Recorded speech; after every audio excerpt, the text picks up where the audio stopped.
What's good, YouTube? MLB Updates 365 here. The 2022 season is officially over. Congrats to the Houston Astros on winning the World Series. The offseason is upon us, and free agency officially starts on Thursday, so players that are free agents can sign with new teams. In this video, I broke down the top 20 free agents available and where I think they'll go and why, so without further ado, let's get straight into the video. Starting off with Aaron Judge, who is the best free agent available, and coming off a historic record-breaking season. The Yankees and Judge failed to get a deal done before the year, and it seems like Judge could move on. The Giants are going to be serious players this offseason. They only have $93 million committed to the team next year, and Judge is a Northern California native and lifetime Giants fan.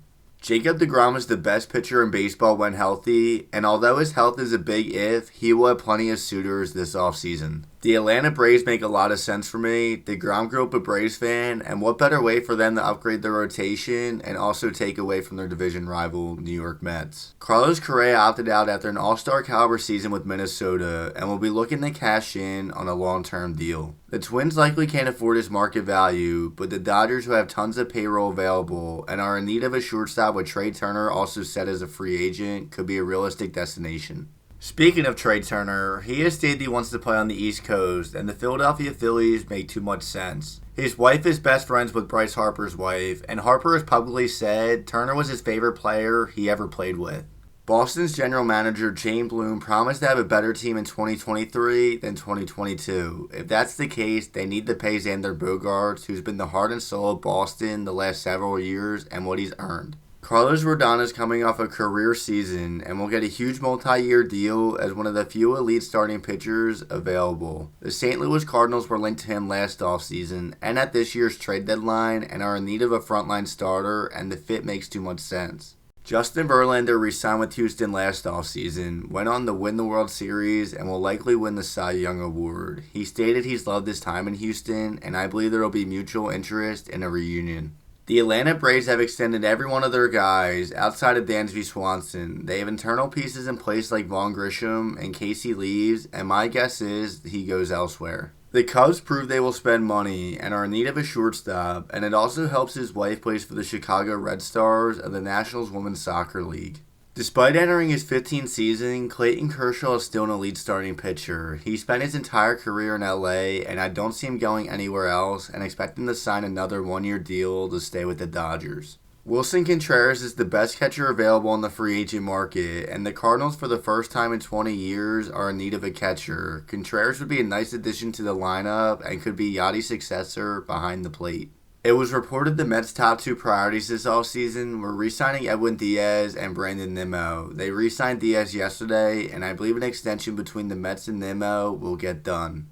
Jose Abreu has stated he wants to stay in Chicago, but it's very unlikely the White Sox bring him back. The Cubs have a huge hole at first base, and Abreu would get his wish playing for the north side of Chicago in the Cubs. The Baltimore Orioles made serious strides last season, but if they truly want to compete, they need a top-of-the-rotation arm, and Chris Bassett is one of the best available, and landing him on a multi-year deal would be a great fit.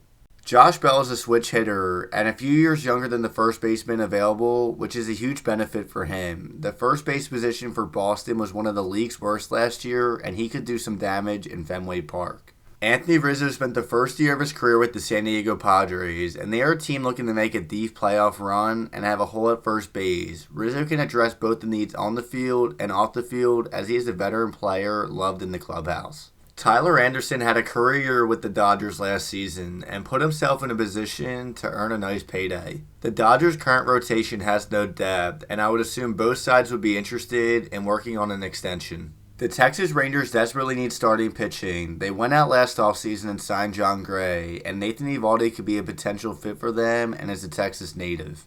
Andrew Benintendi was traded from Kansas City to New York at the trade deadline before his season was cut short due to a wrist injury. The Yankees currently have no answer in left field right now, and I expect them to re-sign him.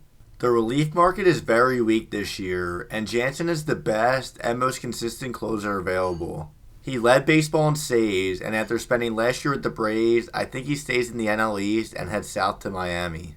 And to wrap it up, Jameson Taillon is one of the more durable starting pitchers available, and although the Angels' starting pitching was a strength last year, they could use another right-handed starter in the rotation.